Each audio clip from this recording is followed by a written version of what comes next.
Hello everyone. In this video, we are going to see tuples in Python. In Python programming, we have another data type called tuple. It is very similar to list data type.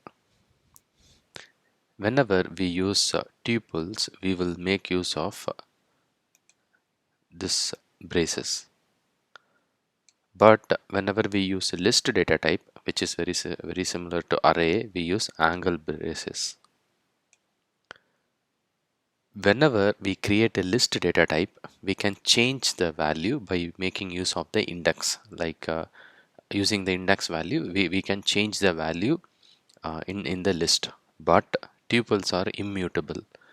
We won't be able to change the value once it is declared. For example, here I'm using fruits as a variable name, and I'm using tuples because it is not the angle braces, apple, banana, and grapes. So here I won't be able to change the index, the first index value of fruits variable to different fruit like pineapple. If I do that, I will get runtime error and then it will fail. If we try to change the content in tuples, it will throw an error at the runtime. So please do not change the value. If the requirement is to change the value at runtime, then instead of tuples, we have to use list data type. Tuples use very less memory and storage when compared to the list because it is immutable. So they are very efficient than list. One additional important difference what I noted was the sort method is supported in list, but in tuples we won't be able to make use of sort method. If you have a requirement to sort the list, then tuples is not the answer. We have to move to list data type. Let's and if you wanted to iterate each and every value in tuples and see, then we can make use of for and in operator. Very similar to list, we can iterate each and every value in the tuple and then we can see it. So this is my code. Let's run this.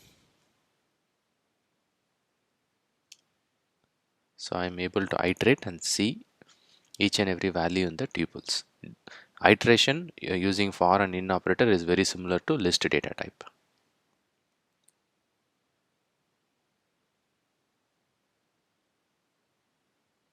Please check the video description. In the video description, I have shared my blog post. From the blog post, you should be able to find the difference what we talked about in the blog post and also the sample code which we referenced in this video.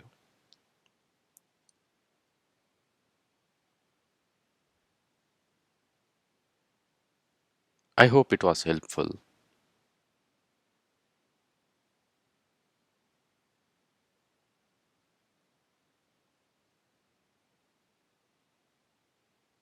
Thank you for watching.